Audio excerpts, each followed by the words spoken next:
Joining the podcast, we have one Dan Hilferty, the chairman and CEO of Comcast Spectacor. Dan, thanks so much for joining us. Charlie, thanks. It's an honor to be with you. You and I run into each other a lot. We do. Oh, I'm sorry to hear that. Yeah, Bill, no. Don't get me in trouble. So Dan, I wanted to kick things off with a question about the trade deadline, because I was obviously on the trip. We ran into each other quite a few times on that trip, around the locker room and stuff after practices and whatnot. And you briefly mentioned to me about, being able to be part of the trade deadline and about, being able to be in the room and watching, the hockey men do their work. Right. What was that like? And what did you learn from watching, Danny Briere and Keith Jones and the scouts and the analytics guys, everybody making those decisions in real time? Well, Charlie, I think from the very beginning of my role as chair and CEO of Comcast Spectacor and governor for the Flyers, I've been very clear that I'm a hockey fan. I'm by no means a hockey expert. And so the fun of this first year, full year in the role, is that not only having the opportunity to hang out with Keith Jones and Danny Briere on a regular basis, I learned from them every game. I knew something new about the sport, something new about strategy. And so to be in the room while they were making key decisions about the future of our franchise was really exciting to me. And I just had nothing to say. I just listened. And to your point, it was a perfect, Danny's in charge in that room. And Jonesy is the guy that kind of keeps in touch with everybody around the room. And those two are in constant contact. They almost don't have to talk to each other. They just get each other. Scouts all were heard. There was healthy debate around different decisions that were being made. And then the analytics piece, not only in terms of understanding the players that might become part of the family or players who might leave the Flyers family, it was also about how do we fit it into the salary cap? How do we make it work for that, not only the short term, but the long term? And I left just really feeling very positive about Danny's command of the room, Jonesy's in a different way command of the room, the teamwork between them, and the collegial atmosphere and trusting atmosphere where a scout could disagree and there would be really positive conversation about it. I love that. That's really great to hear. Just the cohesiveness of the decision-making process. Now, I think everyone outside the organization, I know I've very pleasantly surprised by the way things have gone this season.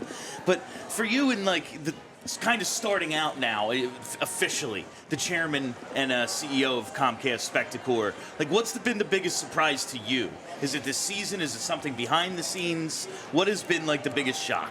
Well, as a fan, the season has been the biggest surprise because the guys ranging from Torts to Danny to Jonesy were very clear that we are in a rebuilding mode.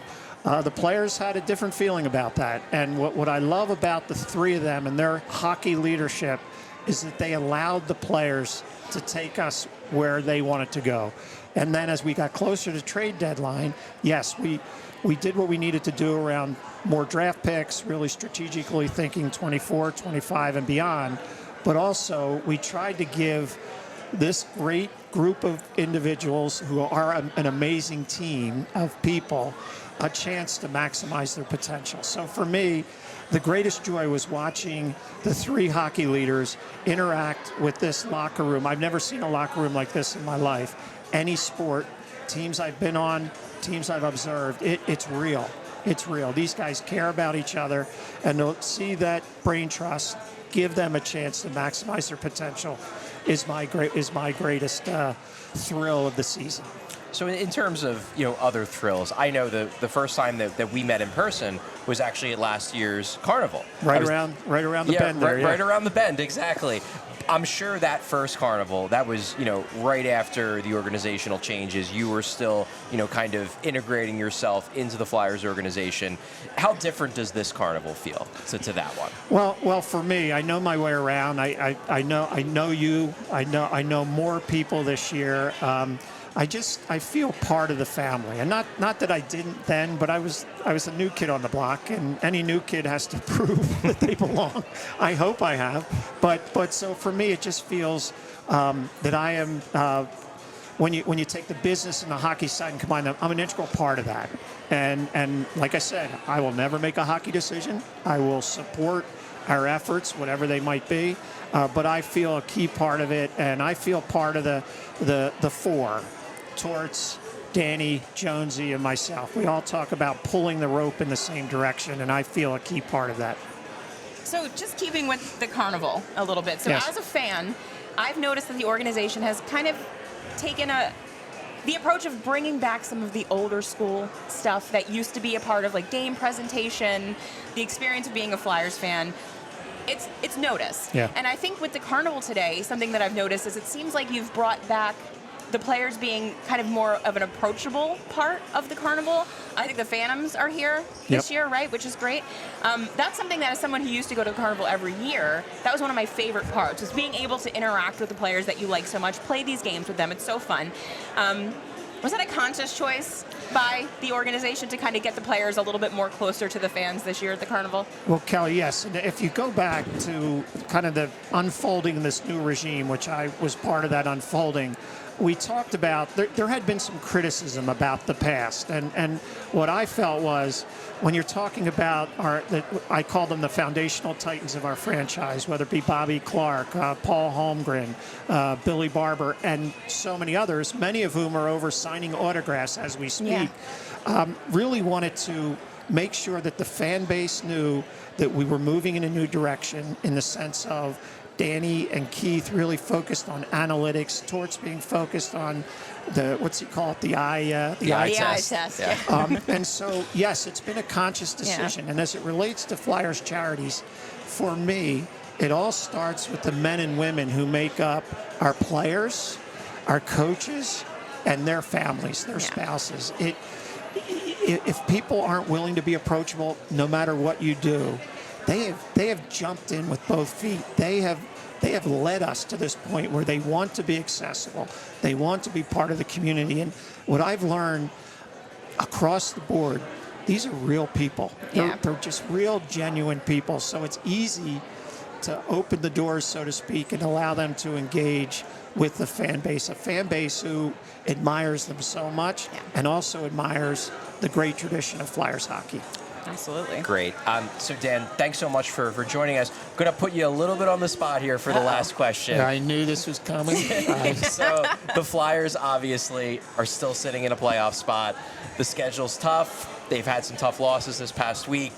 Do you think the Flyers make the playoffs in the end? Charlie, I guess so. I'm gonna be a politician here. Here's what I think. As a fan, I am so hopeful, and I couldn't sleep after last night's game, but I was so encouraged by that flurry of activity at the end. So I will say this. They have a fighting chance to make the playoffs. But I want to hang my hat on what Torts said to everybody in Boston before the game yesterday. The fact that we are playing meaningful games well into March, the fact that these young players and these seasoned professionals are getting a chance to playing meaningful games, I think we're going to rise to the occasion. I don't know if rising to the occasion means making the playoffs, but I'll tell you what, regardless, it sets us up for a bright and exciting future.